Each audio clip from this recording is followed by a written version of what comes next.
Olá, meu nome é Edmilson Patrocínio de Souza, eu sou autor do livro Contabilidade Tributária, Aspectos Práticos e Conceituais, e nesse vídeo nós vamos falar sobre os benefícios do Inova Simples para as startups.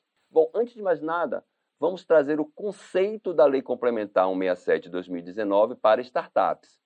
Startup é uma empresa de caráter inovador que visa aperfeiçoar sistemas, métodos ou modelos de negócio, de produção, de serviços e de produtos. Então, eu quero destacar aqui o caráter inovador da startup e também a amplitude desse caráter inovador. Isso pode se referir a sistemas, a métodos, a modelos de negócio, a produção, a modelos de produção, a modelos de serviço ou até um produto novo. Então, a grande característica da startup, o que caracteriza a startup é justamente o seu caráter inovador. Daí decorre que a startup atua em um ambiente de incerteza. Ora, existem duas grandes categorias de startups. As startups de natureza disruptiva e a startup de natureza incremental. A startup de natureza disruptiva é aquela que cria algo novo, algo que não existia até então. Já a startup de natureza incremental é aquela que melhora um processo, um produto, um serviço, um sistema que já existe.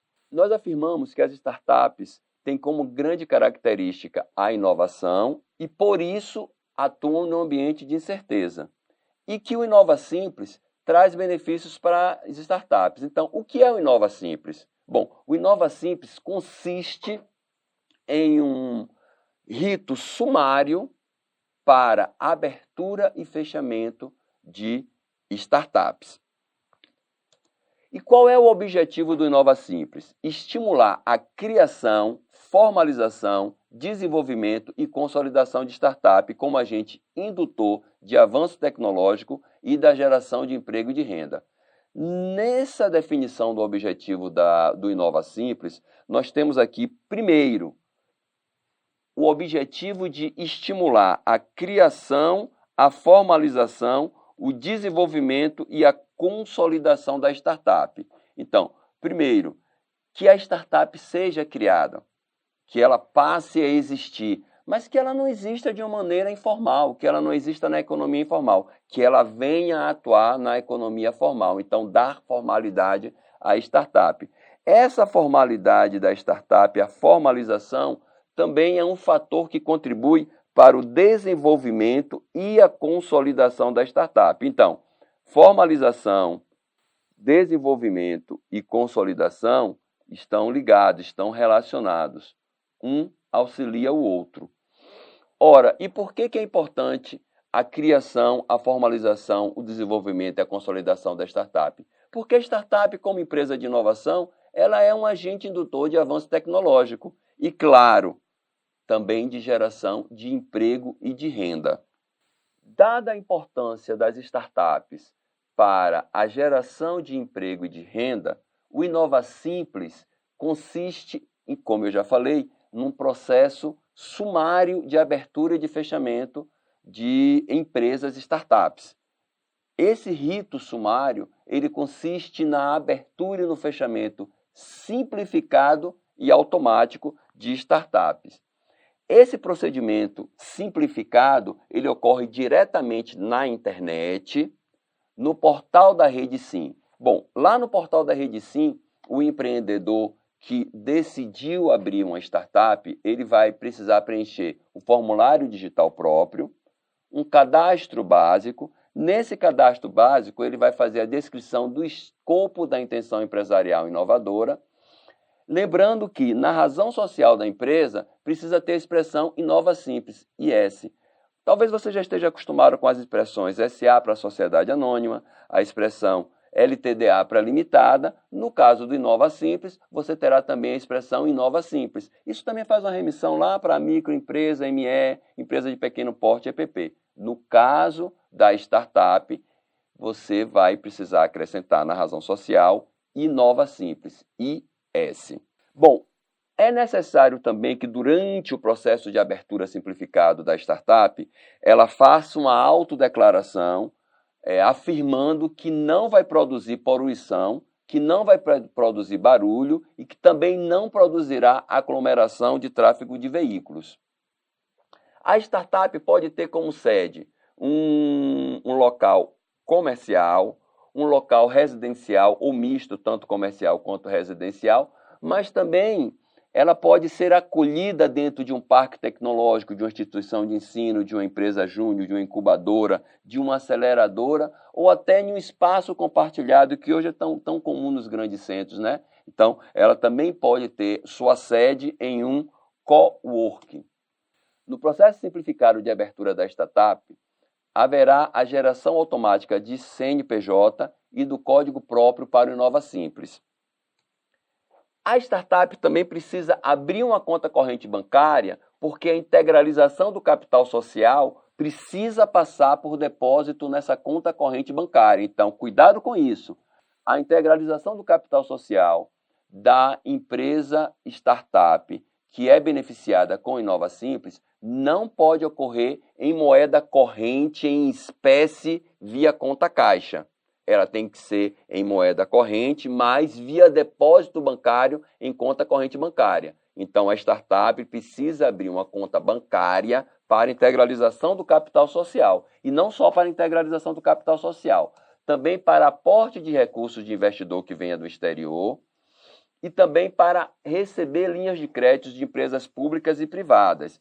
Importante destacar que a startup pode receber aporte de capital não só de investidores no exterior, mas também de investidores no país. Então, é um mecanismo interessante de captação de recursos junto a investidores anjos. Mas eu repito, é indispensável que esses recursos sejam depositados em conta que transite em conta corrente bancária. Bom, outro detalhe. Os recursos capitalizados não constituem renda da startup. Então, o valor que a startup captar junto ao investidor, tanto no exterior quanto no país, eles transitam na conta corrente bancária, mas não constitui renda da startup, ou seja, não há incidência de tributos sobre esses recursos captados. Porém, esses recursos captados de investidores, esses aportes de recursos feitos para investidores, não constituem renda, mas tem que ser destinado exclusivamente para o custeio do desenvolvimento do projeto da startup. É importante essa destinação exclusiva para custeio de projetos. Isso é indispensável. Lembra que no processo sumário de abertura da startup também há a geração automática do CNPJ? Pois é, além da geração automática do CNPJ, também há a comunicação automática pela rede SIM para o registro no INPI. Então, com essa comunicação automática, há um processamento sumário pelo INPI, sem prejuízo do devido processo do registro das patentes dos direitos autorais. Por quê? Porque, claramente, o INPI precisará verificar se já existe algum registro de algum processo semelhante ao dessa startup que está sendo aberta agora. E se a startup não lograr êxito, do mesmo jeito que há uma abertura automática do CNPJ, também há uma simplificação e uma baixa automática do CNPJ mediante declaração do próprio empreendedor, ou seja, uma autodeclaração no portal do RedeSim. Ora, você tem tanto a abertura automática do CNPJ quanto a baixa automática do CNPJ, caso a startup venha a não lograr êxito. Outro ponto importante é a possibilidade de que as startups obtenham apoio ou validação de institutos técnicos, científicos ou acadêmicos, tanto público quanto privado, bem como de incubadoras, aceleradoras, instituições de ensino, parques tecnológicos e afim. Bom, essa faculdade está no artigo 65A, que a Lei Complementar 167 de 2019 acrescentou na Lei Complementar 123.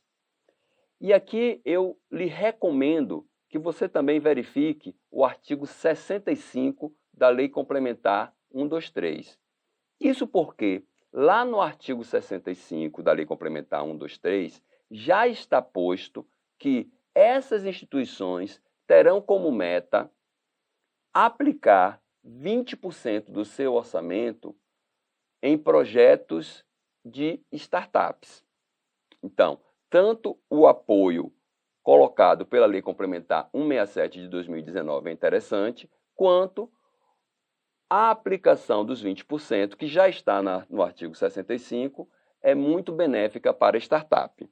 Bom, dado que a startup atua num ambiente de incerteza, caracterizado, ou decorrente, melhor dizendo, da sua característica de trabalho com inovação, a Lei Complementar 167 de 2019 concede a faculdade de que, até o limite fixado para o MEI, a startup possa fazer uma comercialização experimental.